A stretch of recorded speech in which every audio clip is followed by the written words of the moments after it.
it's on time. I think it's like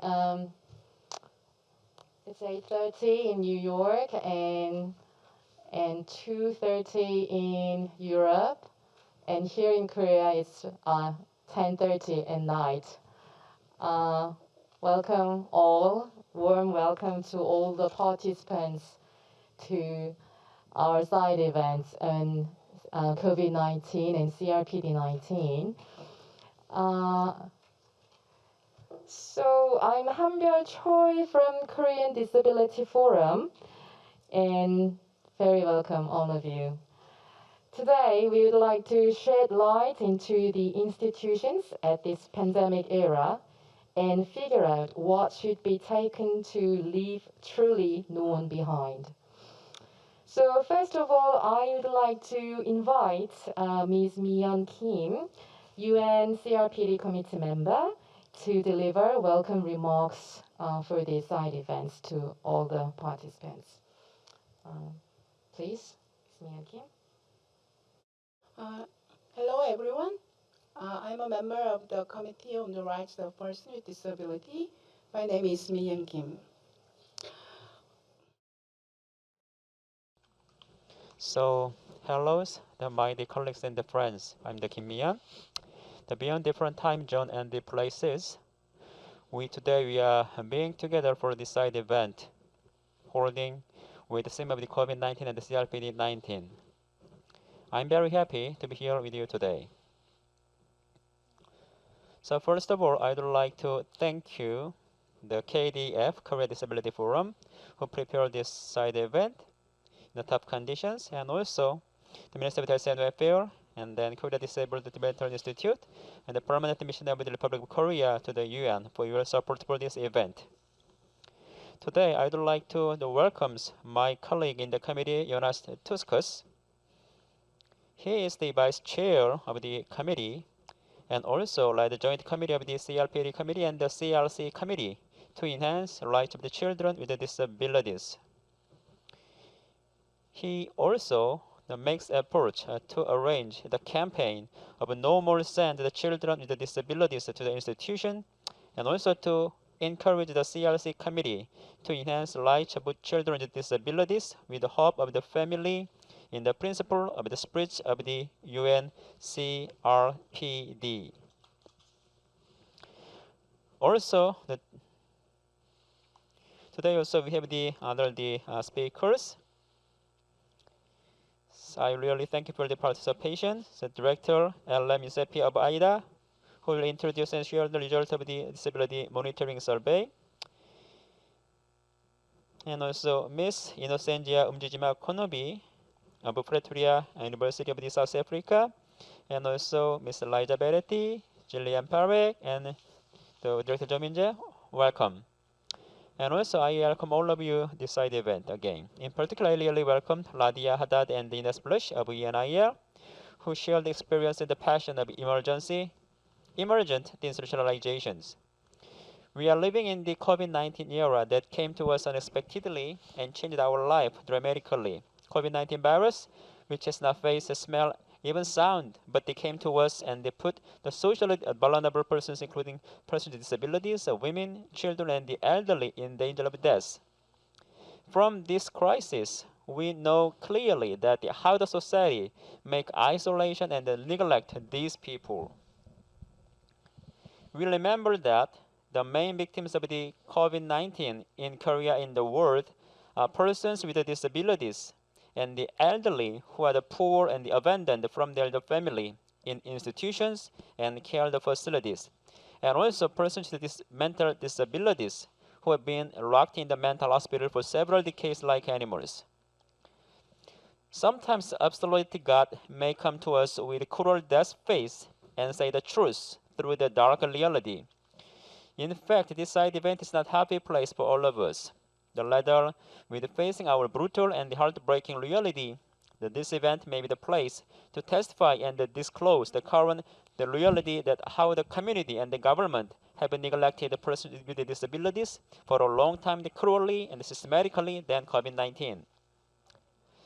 So please look around us gathered today for this event. we are all the persons with disabilities and the disability rights activists who are making all efforts to change our destiny. In this urgent COVID-19 crisis, when some are collapsing by the pandemic, why we are here today, beyond times and spaces. When every year the State Parties Conference is being held in New York, around more than 2,000 persons with disabilities and their organizations are gathered in UN to call for the implementation of the CRPD to the state parties and discuss disability rights. But this year we cannot go to the UN. Where is our passionate place? Even UN has closed its door due to COVID-19 virus, and now only loneliness and silence are filling up the conference hall. However, we still live, and the life goes on. Humans have changed the life pattern and they made advancement through the battles against the virus. Disasters always came to us unexpectedly, but humans have been more stronger and survived. Because humans have the power to strive more to take care of our life in the crisis. And persons with disabilities and the disability activists have that power and the passion than anyone. We know that how the de-institutionalization policy in the COVID-19 era is important to the life, safety, and survival of the disabled persons in the world. Also, we know how the state parties' urgent response is important to overcome this crisis.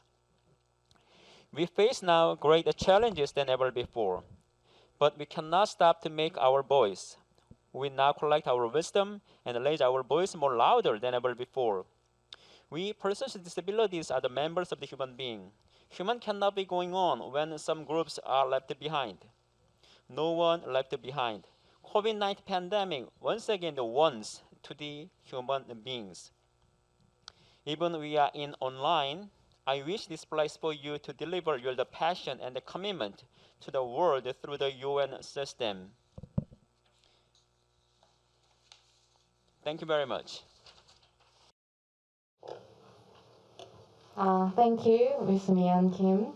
Now, Jong-Soo Yoon, the president of Korean Disability Forum, will introduce and overview the event of today.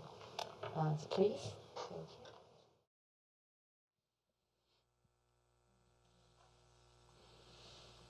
Hello, I'm Yoon Jong-soo, the Executive Director of Korea Disability Forum. I really welcome all of you to join here to discuss the serious human rights conditions and institutions which were exposed during the COVID-19 pandemic. As Ms. Myung Kim, the member of the CRPD committee, explained well, this event was prepared to look at the human rights violation and current situation of institutions that have existed for long. First, Mr. Shin Young-ho, the Department Head of Disability Support at the Ministry of Health and Welfare in Korea, will introduce COVID-19 response policy for persons with disabilities in Korea. Then Mr. Jonas Ruskos from UNCRPD Committee will talk about the position and response direction of the CRPD Committee to guarantee the rights to de-institutionalization, which was highlighted during the pandemic. Next, Ms. Alam Yusepian from IDA will share the result of COVID-19 Disability Right Monitor, which was conducted for persons with disabilities and their families around the world from April to August this year. While there was no segregated statistics for disability related to COVID-19 in the world, this survey is very meaningful and important. After looking at the survey result, we'll take time to listen to cases of different regions in the world. We'll hear our prominent guests who are actively advocating human rights of persons with disability around the world, including Ms. Innocentia Konopi from University of Pretoria, and Ms. Liza Verity from Pacific Disability Forum, and Professor Jillian Parekh from York University, and Mr. Min Jae-jo from Daegu Disability Community in Korea. We demand urgent deinstitutionalization as a way to address serious violation on the rights to life, health, and autonomy of persons with disabilities living in institutions during the pandemic. And Nadia Haddad, Ines Bullish, the two speakers from European Network on Independent Living, will give us definition, the basis, and requirement of urgent deinstitutionalization. And then we will read the joint statement to urge immediate policy development for deinstitutionalization. Thank you very much. Thank you, Mr. Yoon. So we have Deputy Director Mr. Young-ho Shin of Ministry of Health and Welfare of Republic of Korea. Thank you for joining us today for this late night in Korea, but he has much passion for participating and introducing the response to the COVID-19 of Republic of Korea. So, Mr. Shin, the floor is yours. Please describe the response of Korea. Thank you.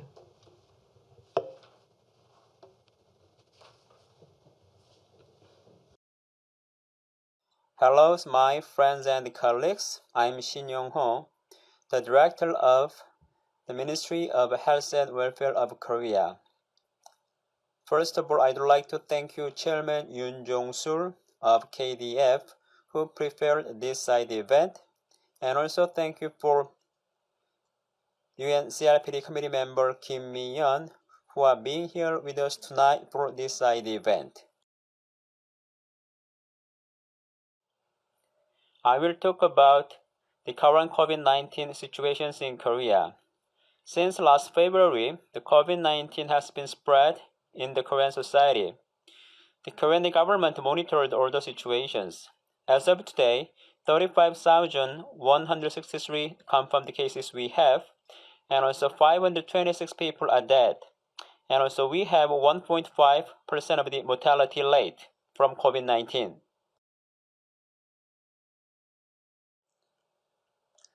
Now people have interest in the situation of persons with disabilities regarding the COVID-19 in Korea.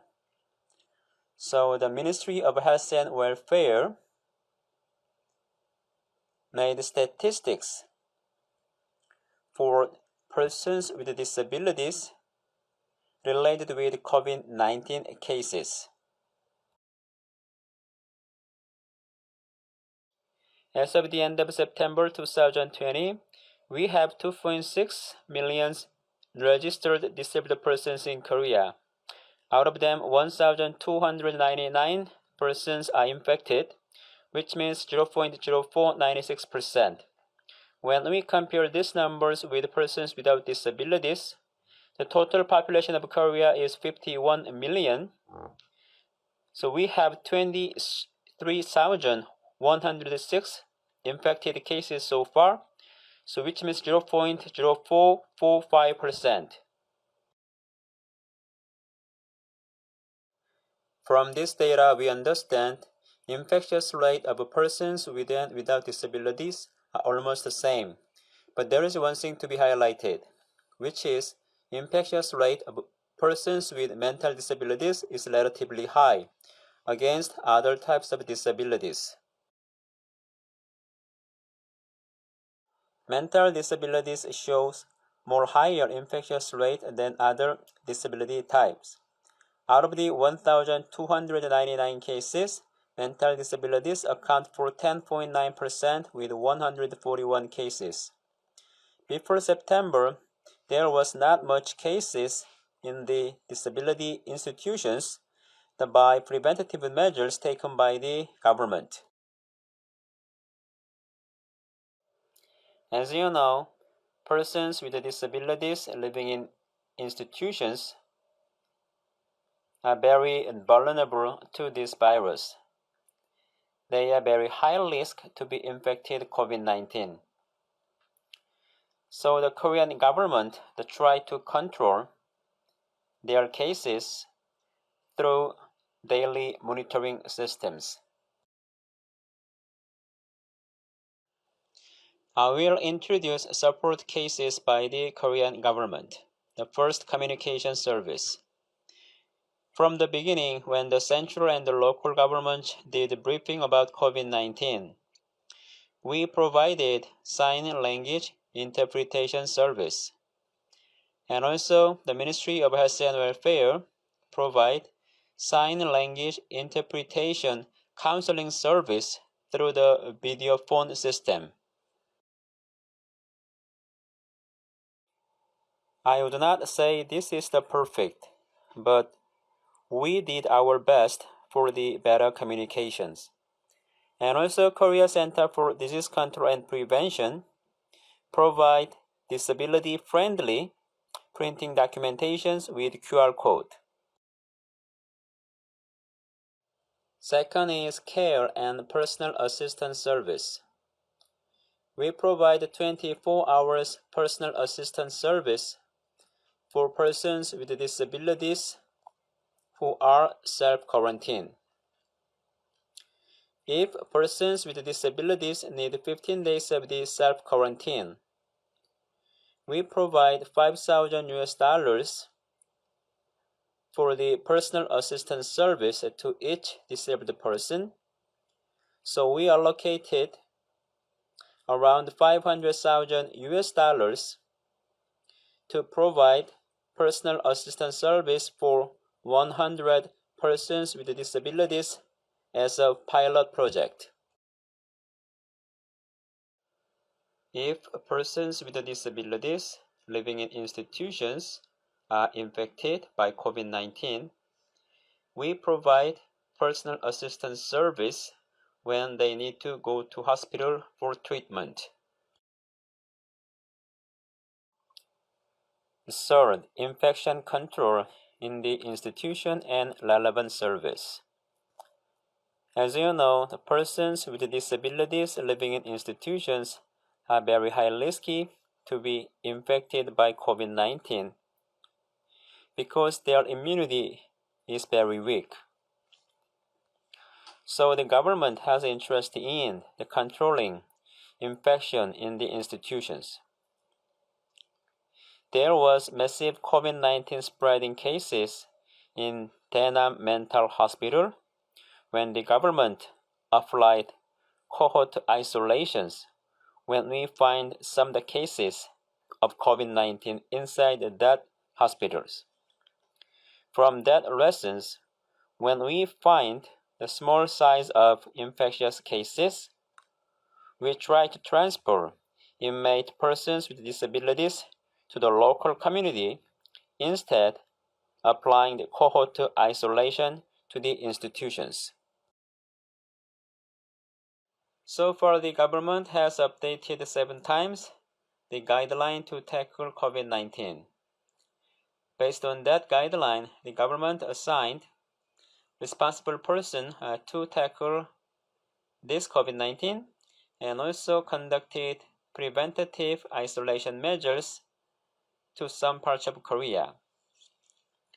Also, when persons with disabilities living in institutions need to go to hospital to be treated of COVID-19, the staff working in same institutions can support this disabled person as the personal assistant.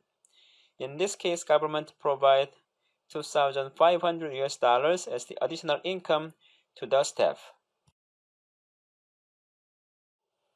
The Korean government has compiled all relevant information regarding COVID-19.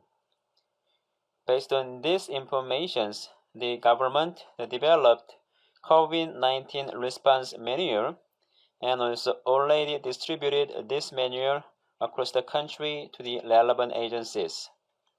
And also we are still conducting the daily monitoring process to control COVID-19. I would like to appreciate activity of NGO in Daegu City. They provide masks and personal protective equipment to the persons with disabilities living in that city. As we know, this COVID-19 situation is the first case that never ever experienced before for all of us. Therefore, there are some blind spots that government cannot cover. But the NGO try to provide their support to persons with disabilities. In this matter, I really appreciate again for their activity and dedications. When anti-COVID-19 medicines or vaccines are available, those are provided firstly to persons with disabilities staying at home or institutions. So this was confirmed already and also promised by the Minister and the Vice Minister of Health and Welfare of Korea.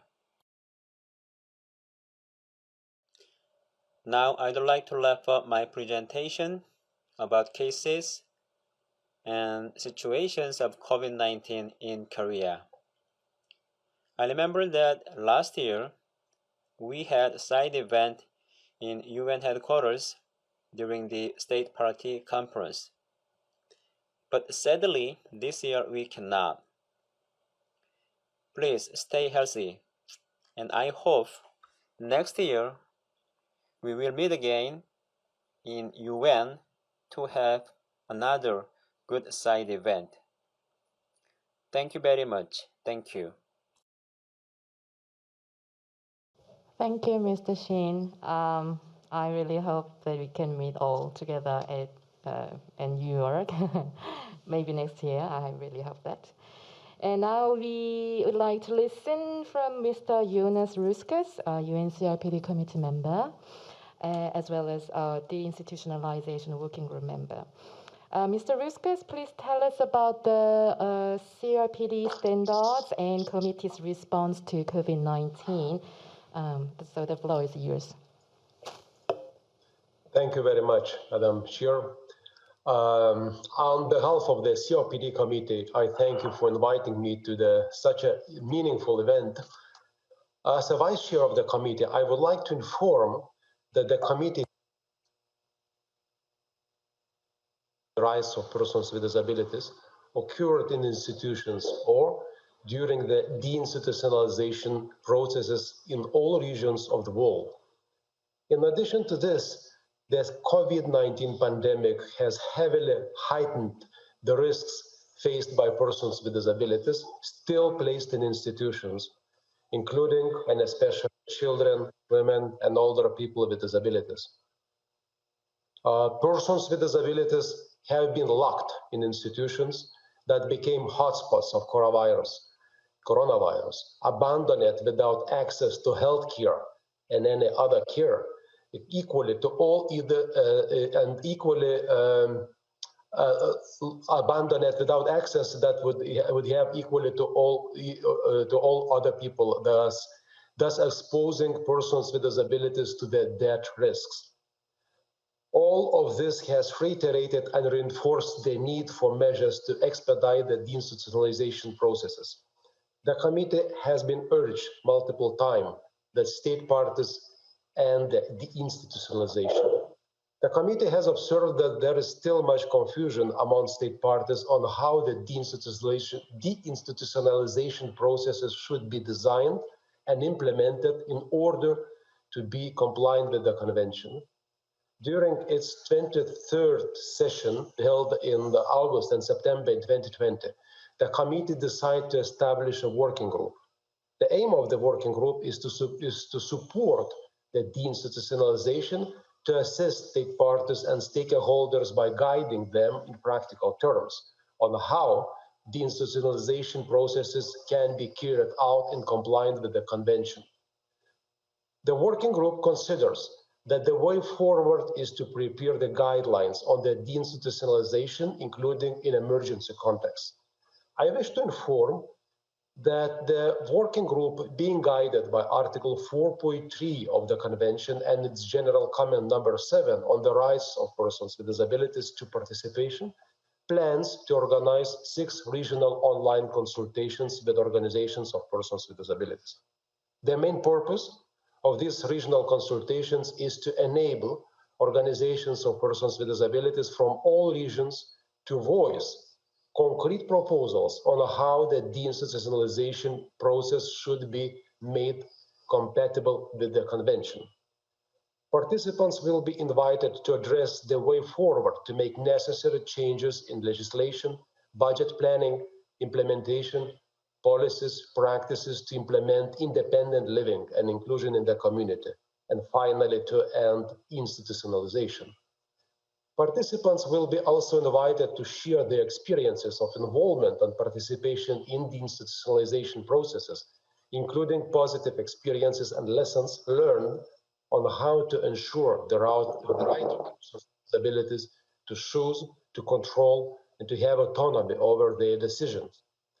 Participants will be invited to share their proposals to end all other de facto forms of institutionalization, including isolation in small or large family settings, special schools or colonies for persons affected by leprosy. Committee will also wish to hear the particular concerns and requirements of children with disabilities, all the persons with disabilities, persons with intellectual and psychosocial disabilities, women and girls with disabilities in the context of deinstitutionalization. The deinstitutionalization in the context of situations of risk, including in the context of COVID-19 pandemic, in situations of armed conflicts, and of natural disasters will be addressed as well. The regional consultations will take place within the time frame in January and February 2021. Members of the committee will moderate these regional interactions. The regions which will be covered are Africa, Americas, Asia Pacific, Eastern Europe, Central Asia, European Union, and other Western European countries, and Middle East and Northern Africa. The information on regional consultations will be posted on the committee webpage and disseminated throughout different networks. For all above mentioned regional consultations, the Special Rapporteur on the Rights of Persons with Disabilities, the Special Envoy of the Secretary General on Accessibility and Disability, Special Rapporteurs and UN experts on the rights of persons with albinism, persons affected by leprosy, will be informed about the activity and invited to participate in the consultations. Based on the outcomes of the regional consultations, the CRPD committee will prepare the guidance notes on deinstitutionalization and the proposed plan for future action. Thank you. Thank you.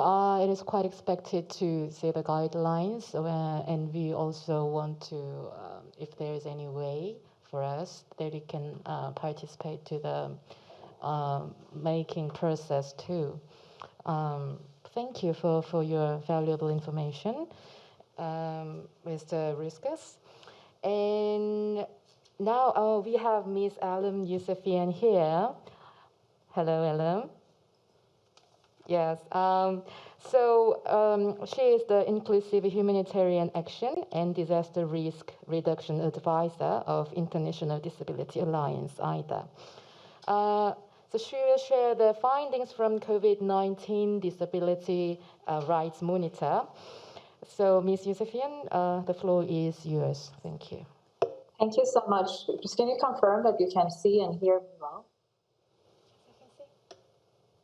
Yes, I can see. We all can see you. Yeah.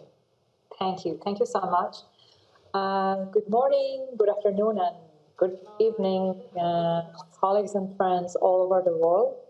It is my pleasure to be with you today, and thank you so much, the Korean Disability Forum, for organizing this interesting event, very, very much needed. So I just want to start by a very brief introduction about the Disability Rights Monitor initiative, and also discuss what we found in this research about the situation in institutions. So upon announcement of the global COVID-19 pandemic, 7 major organizations working on disability rights came together in April and launched the initiative called Disability Rights Monitor, COVID-19 Disability Rights Monitor. Organizations include Validity Foundation, European Network on Independent Living, International Disability Alliance, International Disability and Development Consortium, Center for Human Rights in University of Pretoria, South Africa, Disability Rights International, and Disability Rights Fund. So we launched a survey online, which was online from April to early August, and we collected more than 2,100 responses from 134 countries all over the world. This survey had a strong, and then the final report of the survey was published and launched in October 22nd, 2019. So you can, by Googling Disability Rights Monitor report, you can access the report, which is available in some, like in accessible formats, including easy to read, and also we are translating the executive summary of the report in other languages. Some of them are available, some of them are on the way. The survey had a strong focus to collect information about what is the situation in institutions. And we had a set of questions to measure what is happening there, what are the measures that governments are taking to make sure that at least now that we have, in violation of Article 19, we do have institutions, at least the level of the services in institutions is acceptable and appropriate measures are being taken to protect health, life, and safety of persons with disabilities, including older persons, children, and other groups who live in institutions. And by institutions, we meant institutions in their classical definition, in addition to group homes and also psychiatric centers. So I want to highlight, first of all, the fact that what we found is mostly from developing countries, though people in institutions at least had some access to the internet. So in many countries, people who live in institutions do not have access to the internet, so they cannot learn about a survey to participate. And staff members either, so they cannot share the information. In some countries, the reporting situation from inside the institution can have like some unpleasant consequences for the person, like in terms of like you are reporting something which is private or something which is considered confidential information. So what we heard about the situation in institutions is mostly from developing countries, from Europe, from North America, and still it was so shocking and like heartbreaking what we heard and what we learned. So in many places, institutions have turned to epicenters of COVID-19.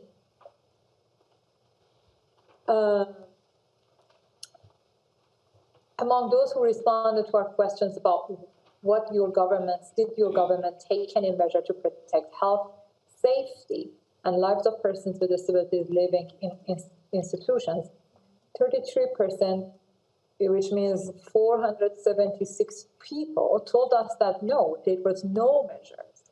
And then half of them said that there was some measures, and by these some measures, I will explain later, but they meant insufficient, not really efficient measures, and late measures. So, and only 17% of responders told us that yes, our government took significant measures. So it's just like self-explanatory about the situation of institutions.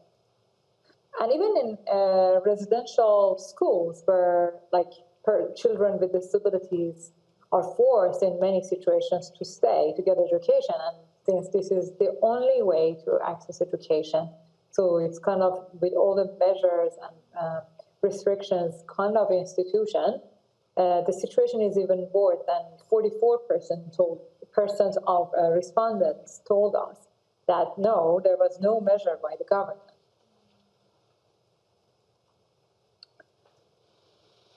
In addition to like quantitative responses, including the answers to the questions, we had 329 people who shared qualitative testimonies with us and wrote for us, explain what is happening. And we're like, that was where we heard a lot of very shocking stories about negligence, very tough violations of human rights, the most basic rights of persons who lived in institutions. 69% of those who responded to our survey said that the governments banned any visit and like people in institutions having visitors or going home, which means further deprivation of liberty. So they're like imprisoned there. And in many situations, there was not enough information. So people suddenly realized that they cannot go out, nobody can come visit them, and they didn't even know what's happening and what's the reason. So just imagine that your life is just around this routine of having visitors from family members or going home from time to time. And then suddenly all of that is restricted and you're not even being given the explanation of why and what happened. So it meant really like, in addition to like mental health condition, complications of such restrictions without communication. So it violated the right of access to information, to free and informed consent. And it was like further, as I said, further deprivation of liberty. In psychiatric hospitals, the number is even higher. So in 84% of respondents told us that there was a ban to have visitors and to go out. So it was a violation, as you know, the right to have family and, you know, to have family relations and your privacy, especially because the people were not given enough details and explanations of why these measures are being taken. So you can imagine that when this ban is happening, even in addition to family members, even monitors and human rights reporters and monitoring bodies did not have access to the institutions, which means that when there is no watchdog, there is a higher risk of having more and more violation and abuse happening in institutions. So we had testimonies about like how the access to food was denied, how people didn't have access to enough personal protective equipment, they didn't have enough hygienic support. The institutions were understaffed, so like people the staff were released to go home and or didn't come because of the catching COVID-19. So there were, you know, that the understaffing is a common problem in many institutions. So it's not difficult to imagine that when this understaffing is doubled, what would happen in the institution. So people were found in a very, very heartbreaking situation, like not accessing even the most basic thing, like using a bathroom or being like cleaned or access water or food for a while. And as I explained, when measures were taken, first of all, governments were not really active in many countries in this regard, or became active very late.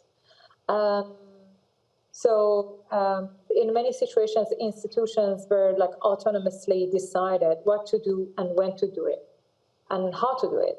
So it meant a lot of autonomy for institutions. So it was per case, like each institution defined a kind of action plan on how they're gonna combat and face the situation, which meant no monitoring really. And it was just people were like in the hands of institutions without any connection to the outside. So it really depends on the intentions, knowledge, understanding, and expertise of people who manage the institutions, which is not something acceptable in human rights.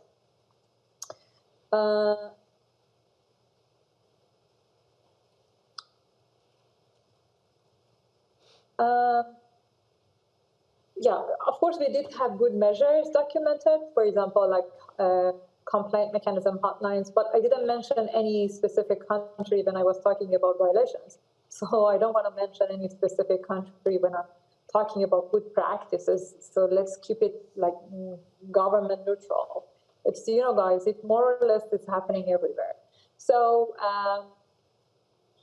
yeah, we did have good measures, including distribution of protective equipment or like access to complaint mechanisms for some institutions. But I have to highlight, and I want to finish by that, the role of organizations of persons with disabilities. I'm so happy to hear that the CRPD committee is going to have this consultation with organizations of persons with disabilities, because what we found in DRM report and initiative was that organizations of persons with disability played a crucial role in documenting the situation, as you can see in this initiative, and also in providing support and assistance to persons with disabilities living in institutions. So in many cases, people told us that their support they received was not through the government, but was through the civil society, especially through the organizations of persons with disabilities. So that highlights how it is important to support and strengthen the DPOs, and also to make sure that they have the access to the knowledge, expertise, resources that they need to become more and more active. We know that this wouldn't be the last pandemic, unfortunately, that the humanity is facing. So I want to end by hoping that the next pandemic doesn't happen, first of all, but if it happens, there wouldn't be that much institutions or any institutions out there, so we don't have to document and repeat these violations again. And we need to join our efforts for that day. Thank you so much. Thank you, Ms. Alam Yusufian. It was so strong and powerful presentation. I really, thank you. Considering the fact that the most of the people living in the institutions had no option but getting into the institutions, the findings from the survey, the DRM, was so heartbreaking and made all the disability communities to work and to do next steps. So thank you again for all the commitments. And now we would like to zoom into each continent. So we have estimated experts of disability rights from African continent and North America and Korea, but so far now. But I think we still we are missing Liza Verity from Pacific Disability Forum. But so we would like to listen from Innocentia first. So please welcome Innocentia, and please share the stories in your countries, in your continents, of the person with disabilities in the institutions. The floor is yours. Thank you. Thank you so much for the invitation to briefly reflect on the situation of persons with disabilities in institutions in Africa. So I think it's important for me to say from the onset that, whilst there has been many reports of high infection rates and deaths in institutions across Africa, across the world, in Africa, we don't really have a clear sense of what the picture is like. And that's because most of our countries, have simply not released any statistics or reports that would give us an indication of what the situation is. And this is really concerning. But what this lack of data and statistics tells us or suggests, firstly, is that most of our countries are not actually actively monitoring the situation in institutions, and that this is most certainly not unique to the context of COVID-19, that they probably are not doing it, even outside of COVID. It also really indicates the low priority that continues to be given to collecting data and statistics on disability issues. So just to give context to this, South Africa, for instance, is actually actively tracking infection rates in correctional facilities across South Africa. And as of today, you are able to go to the Department of Correctional Services and see, the updated statistics on how many infection rates. They are over 1,025, but it's not doing the same for disability. And then there's also, of course, the possibility that governments in Africa do have this data and are aware of the situation in institutions, but are not proactively disclosing it to, to the public, which I think speaks to a broader issue on the continent around access to information, especially to data that government is holding. But what we have found from the Disability Rights Monitor survey is certainly that conditions are deteriorating in most of the institutions where persons with disabilities stay in Africa, and that there is an increased risk of high infection rates if something is not done about it. We are aware of cases of infections of patients at, for instance, the psychiatric hospital in Ghana, and many others.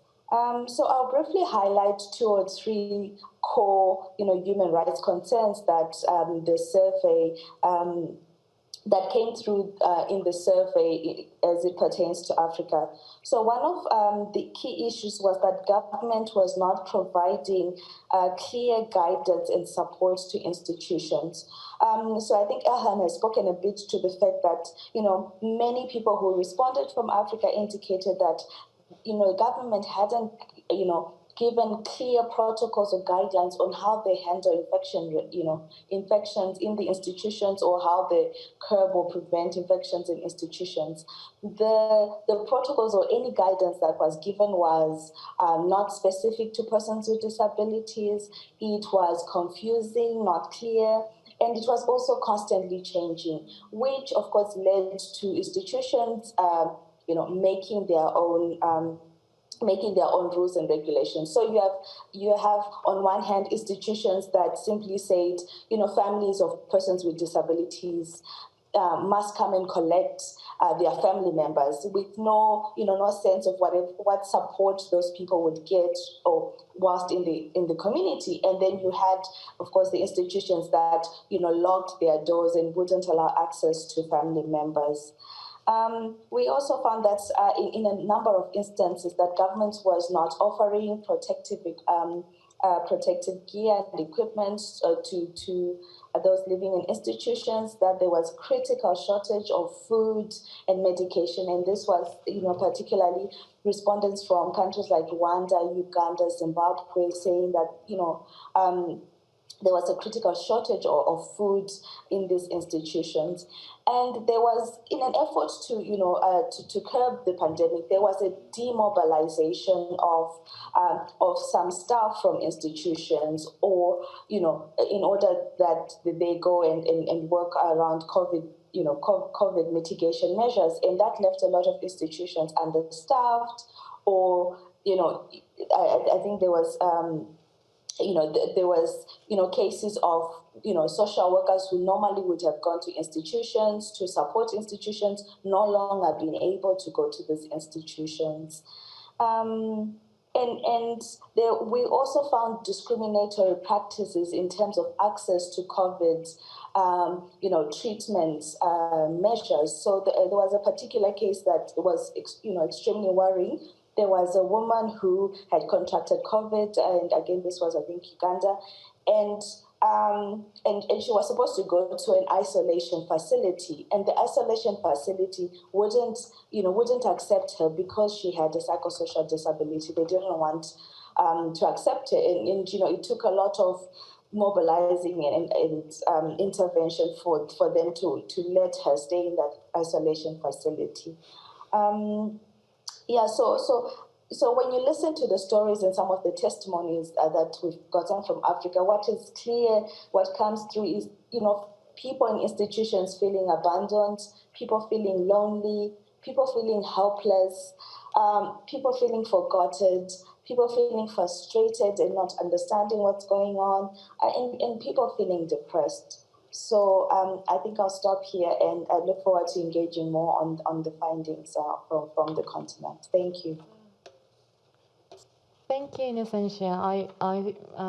I hope that we can have further time, maybe next time, to share with enough time to listen from you about the situations in African continent. Thank you. And next we have Dr. Jillian Parekh from York University of Canada.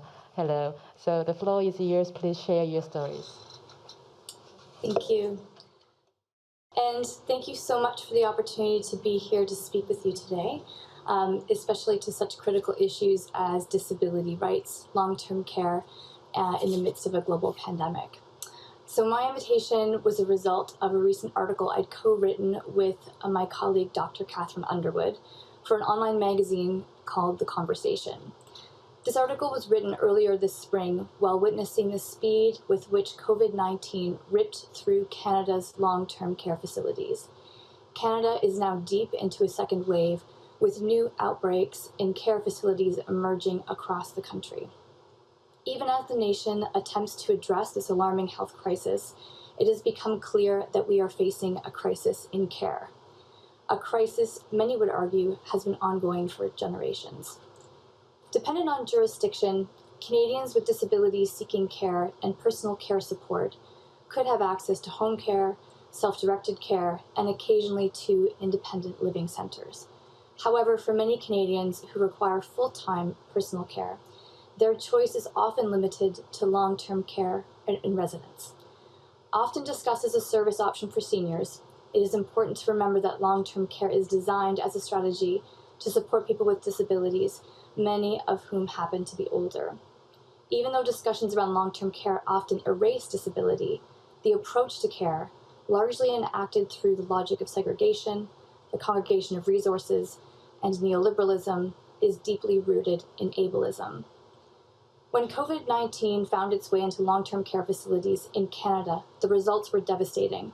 In Ontario, Canada's most populous province, one care facility specifically for people with disabilities had an infection rate of 95%, with many, many deaths to follow. And earlier this May, over 80% of all deaths in Canada from COVID-19 were attributed to those living in residential care facilities. We do not just need a conversation about COVID-19 in Canada, we need a national conversation about care.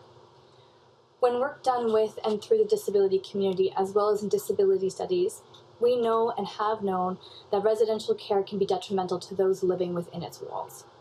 For instance, we know that long-term care facilities often are unable to provide the necessary conditions to support socialization. We know that once moved in, residents typically experience increased isolation and a loss of function. We know that the hierarchical conditions within long-term care lead to inequality, increasing risk and vulnerability of residents. We know that long-term care facilities are often understaffed and that those staff are often overworked, precariously employed, and underpaid. And we know and have always known that residential living is notoriously terrible in containing contagions. COVID-19 has exposed long-time problems with long-term care, and Canadians are demanding an effective national strategy to ensure all Canadians have authentic choice in care. Initial federal and provincial responses to the crush of COVID-19 infections and deaths in residential care included the implementation of sweeping social and labor-related restrictions, most of which were soon lifted following claims of widespread economic volatility and loss.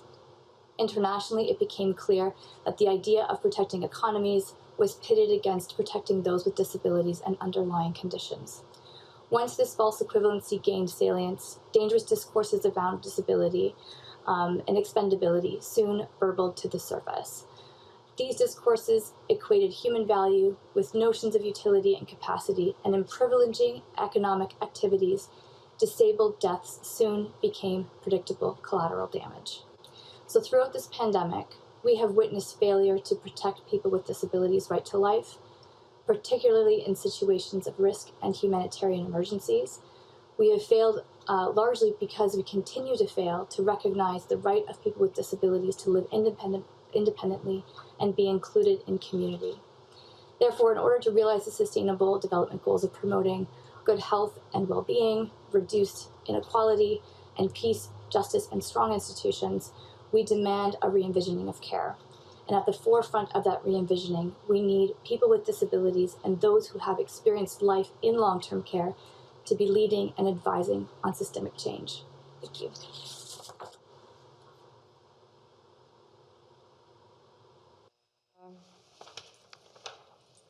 Yes. Go to Min-jae Cho from Changjigong of Republic of Korea.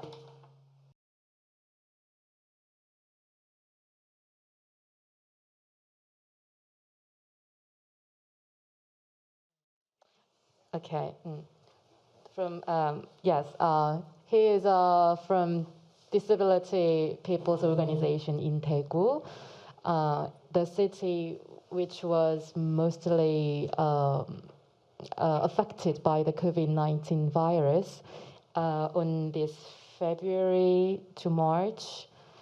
And he will share the stories from Daegu, persons with disabilities. And please share the stories of you, Min-jae. The floor is yours. Dear my friends, I'm Jo Min-jae, a disability activist working in Daegu City.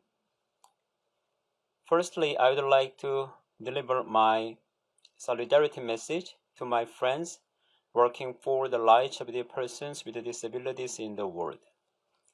Today, I will talk about the COVID-19 situation in Korea. But some informations were already shared by the Ministry of Health and Welfare, so I will skip some overlapped information that already mentioned by him. Before starting my presentations, I would like to highlight one thing. That is, still we have some different perspective from the government and from the NGO side about the COVID-19 situations. So far, the government has rejected our request to release the information about the COVID-19 related with persons with disabilities. But today, I knew that the information. It was so embarrassed for me to know that the information only today. The government said around 1,299 persons with disabilities were confirmed, but still we don't know information about the number of the deaths and the isolated persons with disabilities. So please share the more information in cooperation with the civil society in Korea.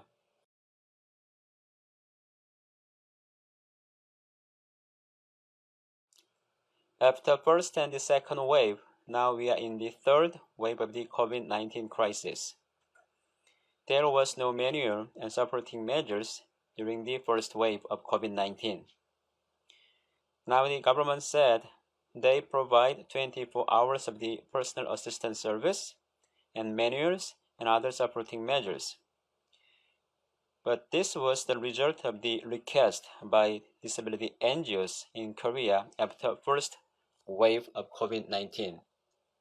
Now we have a manual, but still inhumane isolations, such as preventative court isolation, closed centers, and schools were applied forcibly to persons with disabilities and their family members.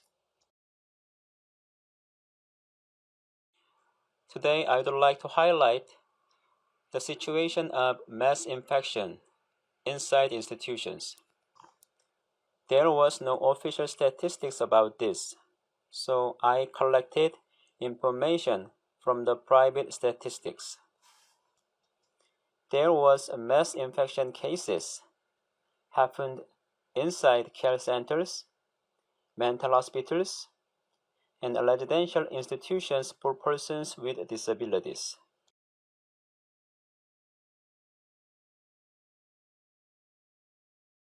Sorry to interrupt you. I would like to change the material, the PPT slide, into English. So could you please wait for a moment? This is the information of mass infection cases of COVID-19. I will focus on mental hospital and residential institutions for persons with disabilities. During the first wave in Daegu City, mass infection occurred in mental hospital and care facilities for the elderly and the persons with disabilities. Miju Hospital and Daeshil Nursing Hospital had 296 confirmed cases total. These are two different facilities, but located in the same building. COVID-19 information from the same building but two different facilities was not clear at that time.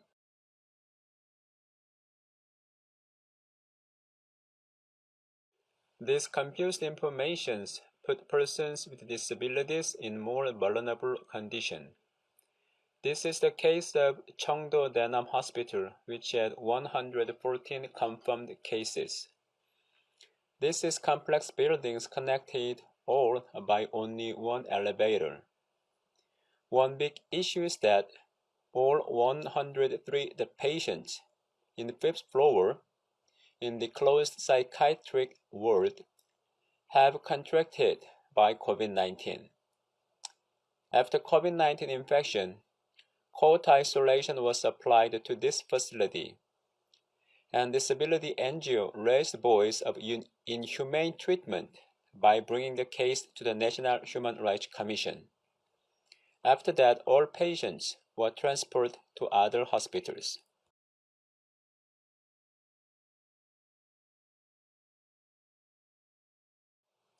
Still, massive infection in institutions are continued. The government considered cold isolation as positive measure, but disability NGO think it was negative. I quote one interview of chief manager of an institution, saying, "Strict prohibition of going out, visiting from others, including family, has been implemented for 10 months so far. Not only the residents, but also all staff members report their daily routes." This was the way to protect the safety of persons with disabilities in the name of quarantine. This shows that the government measures were failed to ensure safety of persons with disabilities.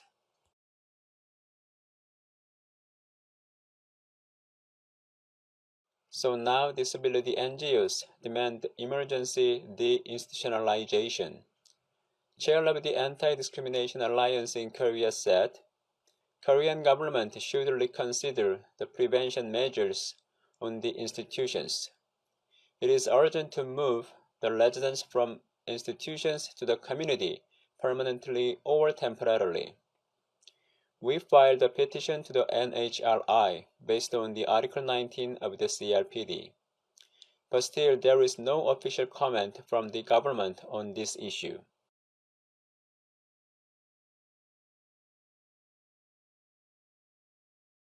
What we will do in the future? We continue to demand emergency de-institutionalization and request to develop emergency de-institutionalization policy and budget allocation for this. The CRPD Committee in 2014 and the NHRI in 2019 recommended to establish a roadmap for deinstitutionalization, but this is not still realized. There are over 30,000 persons with disabilities living in around 1,500 institutions in Korea, and only 1% of persons with disabilities in institutions can live in the community every year. Also, special measures on housing, PA service, and community infrastructure are required. Let's work together to change the world. Thank you. Thank you, Mr. Min-jae Cho. Yes, as the solution for the how can I say, the tragic situations in the institutions, we have to, all the the DPOs are demanding the deinstitutionalization.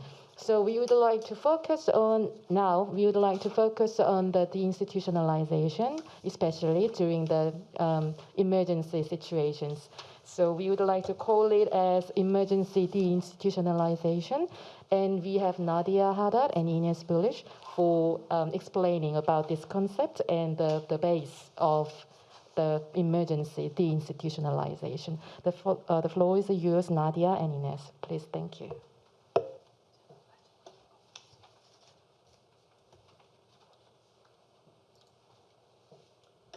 I'm trying, just a second. Okay. Just a second. Anyway, welcome everybody. We from the European Network on Independent Living would like to remind ourselves and to lobby and remind our policymakers and the decision makers about the urgency of emergency deinstitutionalization. And we are going back to the basis, why it's important and why should we do it, and how they're somehow obliged to do it.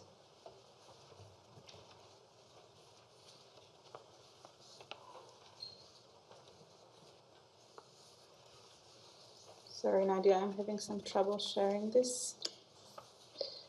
Can try. Okay. Maybe you can start, Nadia, and I will just Okay. try to set it up. So, first of all, we will go back to the United Nations CRPD Article 11, where that really highlights the situation of risk and humanitarian emergency. And within it, it's really stipulated that state parties shall take all necessary measures to ensure the protection and safety of persons with disability in situation of risk, including situation of armed conflict, humanitarian emergency, and the occurrence of natural diseases. So in some disasters, people are required to be evacuated, and this is the case now with COVID. People need to be evacuated for those collective and residential homes. So we have also the Sustainment Development Goals, where which is a political commitment of governments of all the 193 UN member states to build a better future for all people, including the millions who are currently denied the chance to lead decent, dignified, and rewarding lives and to achieve their full human potential. And also succeeding in ending poverty, reducing inequalities, and saving the planet from ecological degradation and climatic change. So these two articles are really the base to remember our government on the emergency deinstitutionalization. So how does the SDGs support the CRPD? The SDGs are a political framework, while the CRPD is a legal binding document, guiding the government on how to achieve the SDGs for disabled people. And similarly to the CRPD, the SDGs have to be integrated in laws, policies, and budgets. So the CRPD is focusing on disability, while we know that the SDG is mainstreaming the human rights of all disabled people. So the actors of the SDGs are not just the disability movement, but all the stakeholders. And this is something that, like the previous speaker is saying, that we could enjoy forces. So also society can enjoy here forces. And then the SDGs, the implementation of the SDGs bring more data for the CRPD because they're obliged to have designated data that we need. And also the Agenda 2030 commits in the same spirit as the CRPD to empower those at risk of vulnerability, including disabled people. So it also promotes the universal respect of human rights, equality, and non-discrimination.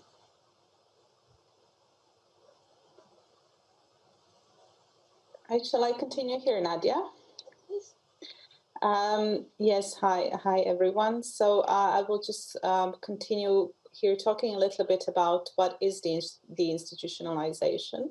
I will not go into too much detail because we are short on time. And then we'll continue with talking a little bit about emergency deinstitutionalization.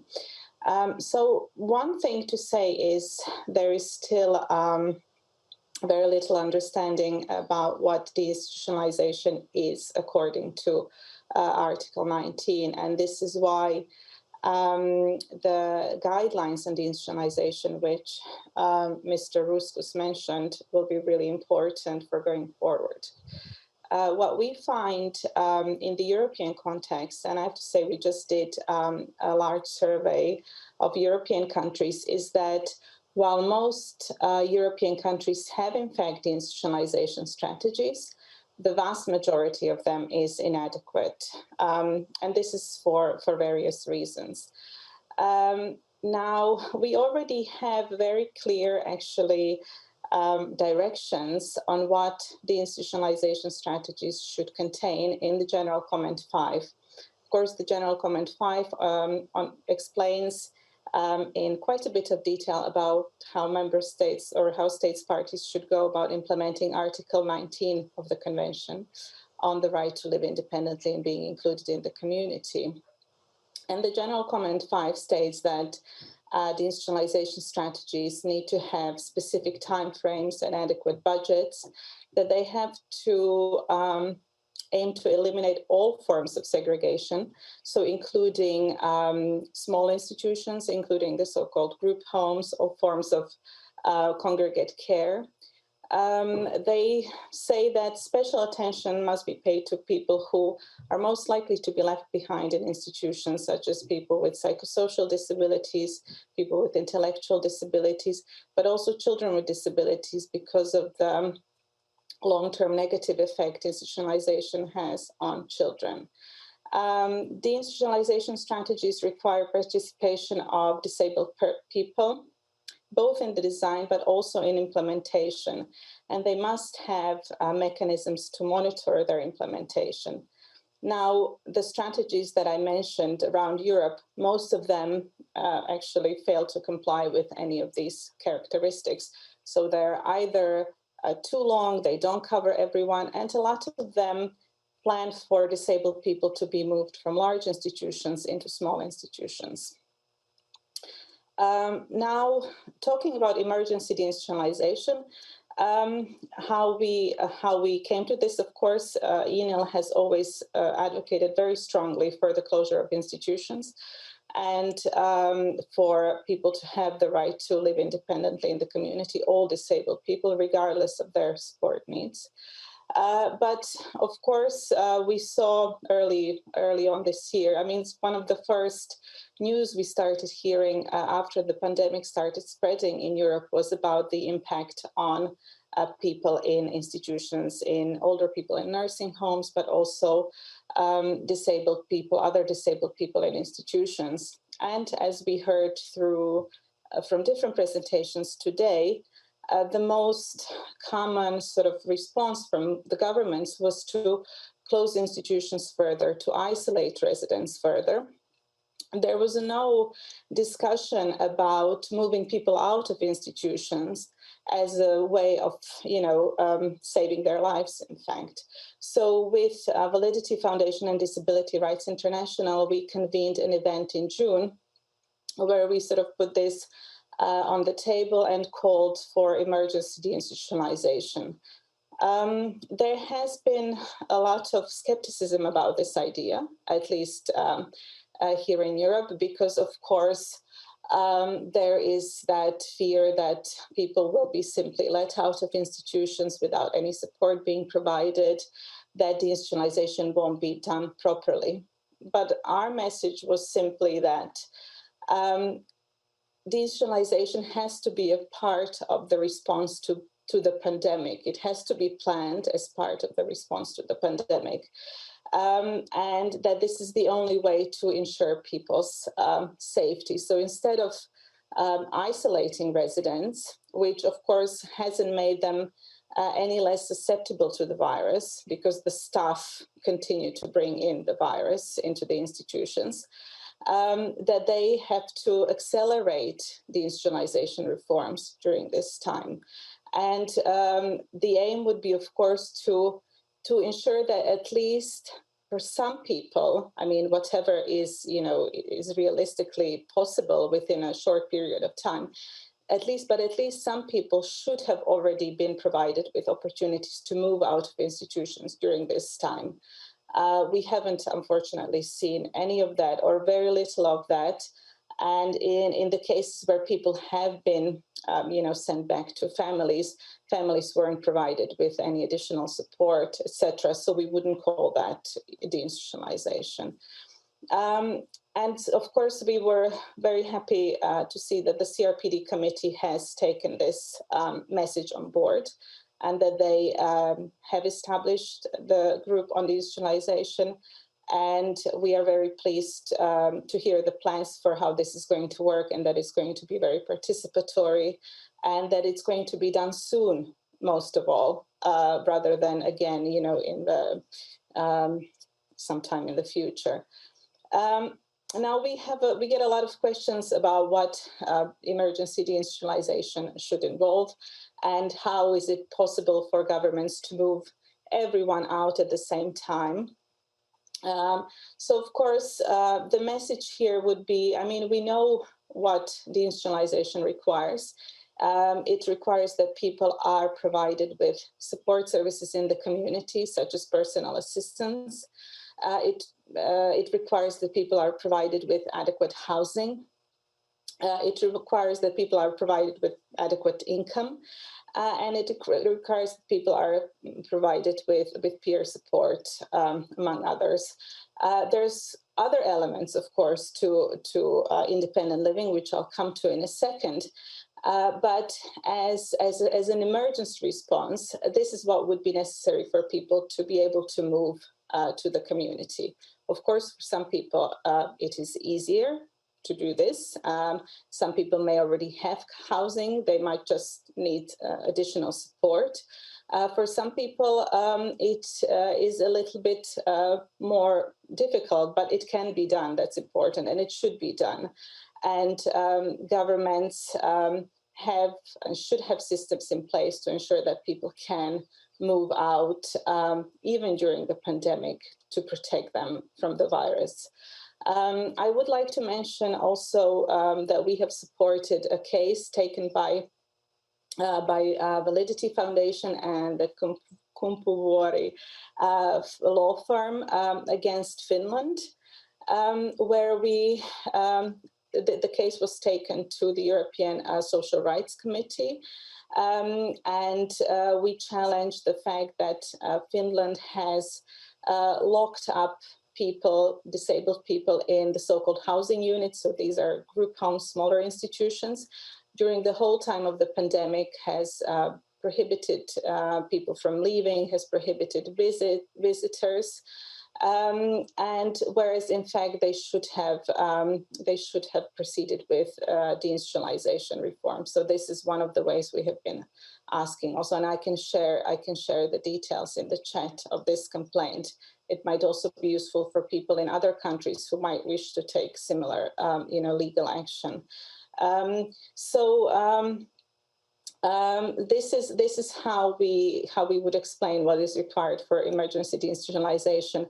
Of course, as I said, independent living and the right to independent living is only possible if all the pieces are in place. So in addition to what I had mentioned, and which is primarily, of course, access to personal assistance, housing, income, there is also, of course, access to technical aids and equipment, appropriate and accessible health and social care services, inclusive education, inclusive society, of course, inclusive mainstream services such as transport.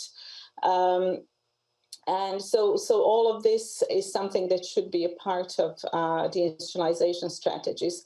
But again, the message would be that this should not be delayed, because already we have seen how long it has taken countries to take any steps towards closing institutions.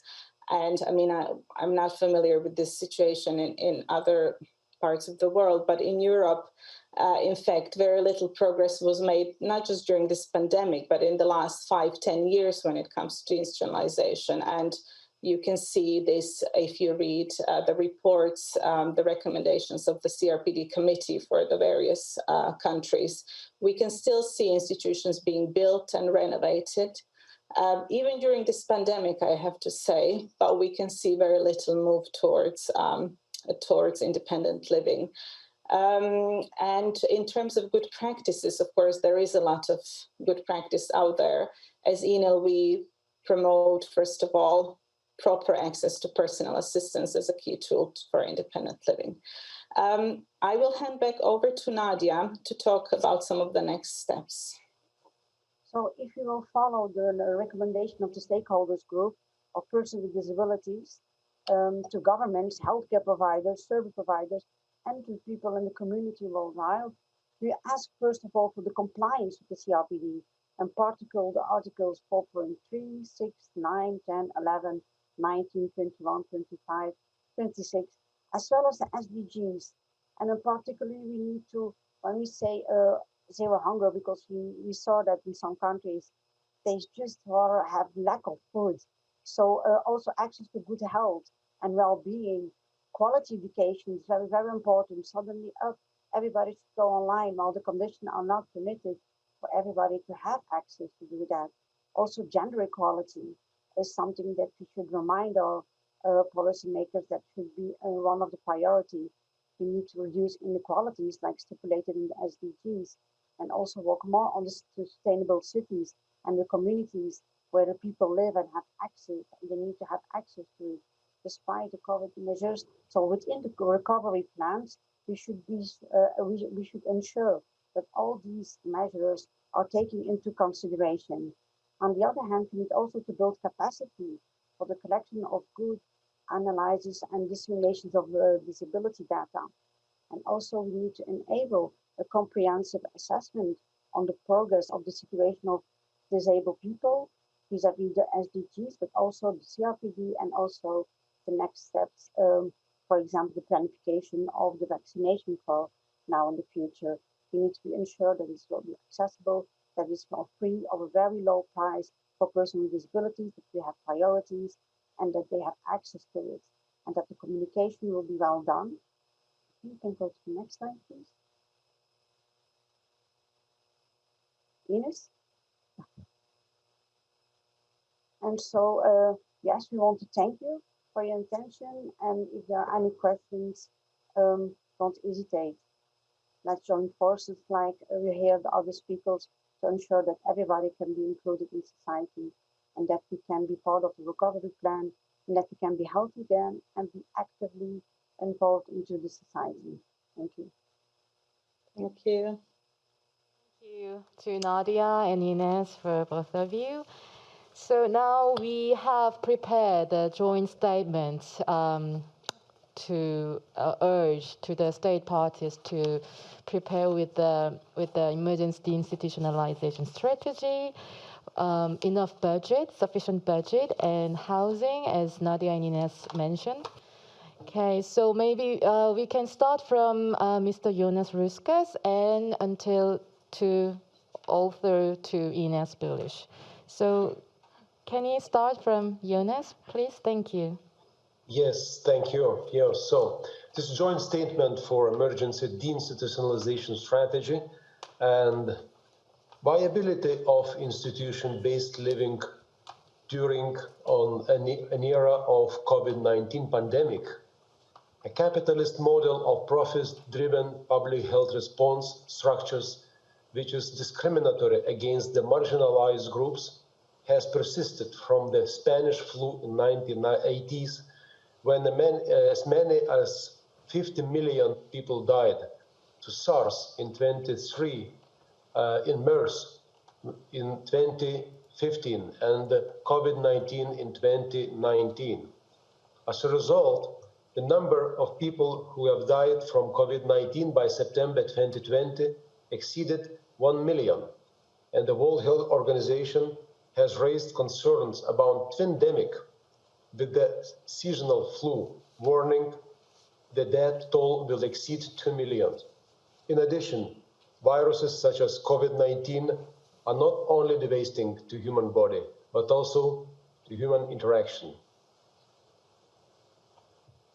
According to the COVID-19 and the rights of persons with disabilities by the United Nations Human Rights Office of the High Commissioner in April 2020, 42 to 57% of the COVID-19 deaths occurred in care homes.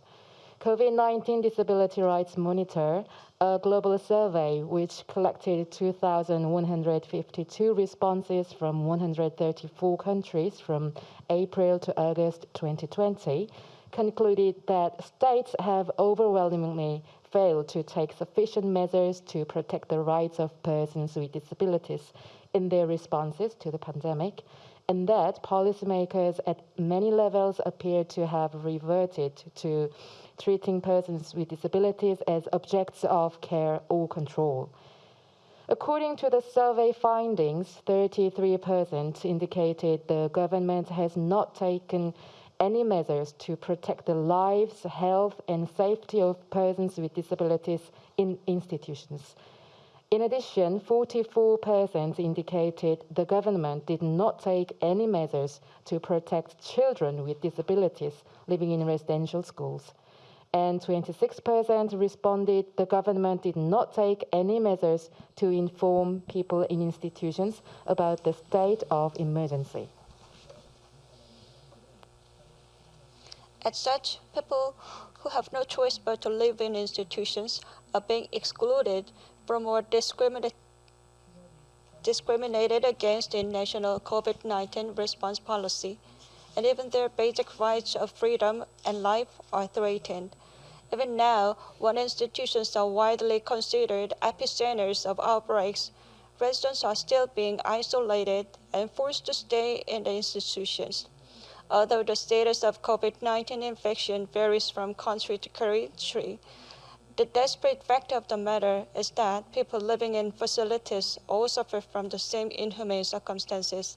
Accordingly, we propose this statement to urge governments to initiate strategy for comprehensive and immediate deinstitutionalization of people living in institutions.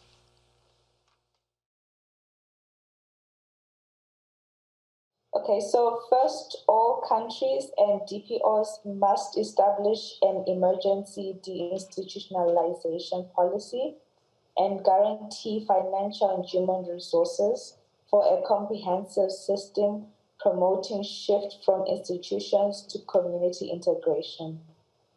The policy must make it possible to realize the universal right to independent living. Even in the face of a global crisis that threatens the health and safety of all humanity, it is difficult to find a case where a disabled person living in a facility or a concerned family member or advocate has successfully petitioned for an emergency release from institutions.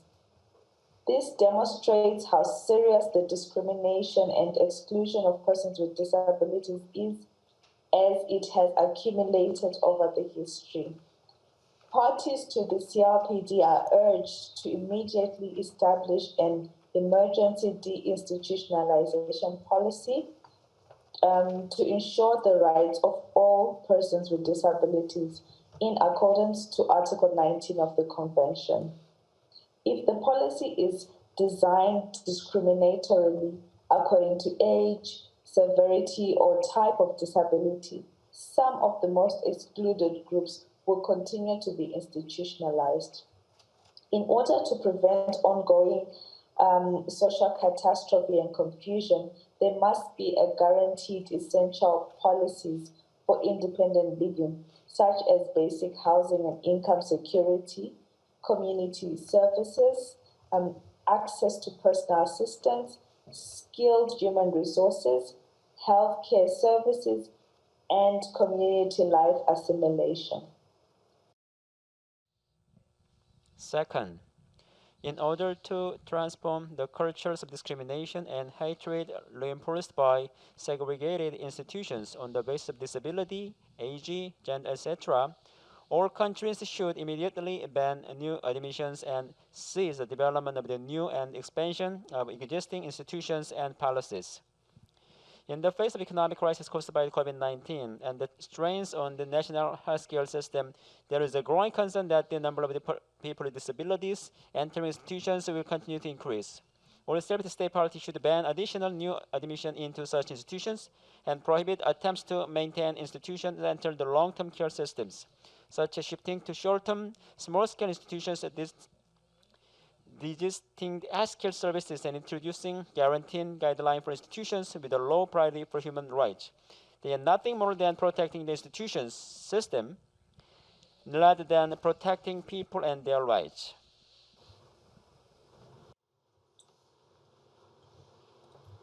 I'll go forward. Yes, Jillian, Third, please. the government should immediately develop and implement a bottom-up emergency de-institutionalization strategy and preliminary disaster response plan with meaningful advice and participation from people living in institutions and advocacy organizations representing them. In addition, consideration of human rights should be given to monitoring and data collection on the subsequent COVID-19 infections in institutions.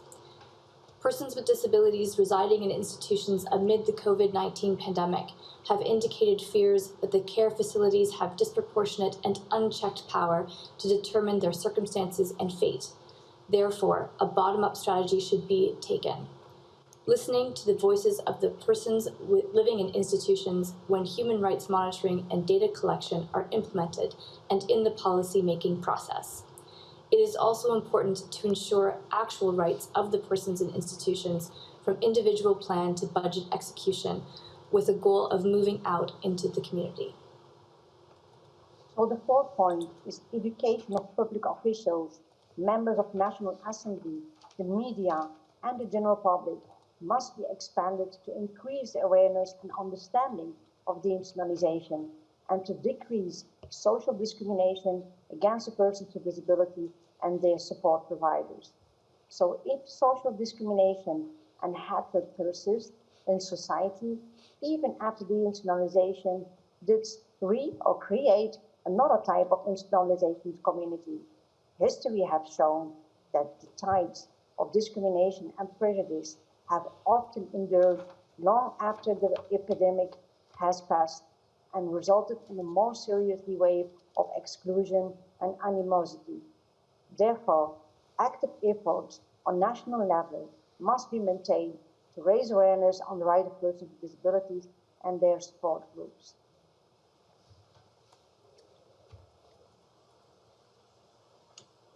Our civilization and world as we know it has changed due to COVID-19, and it is unclear what the future will bring for humanity.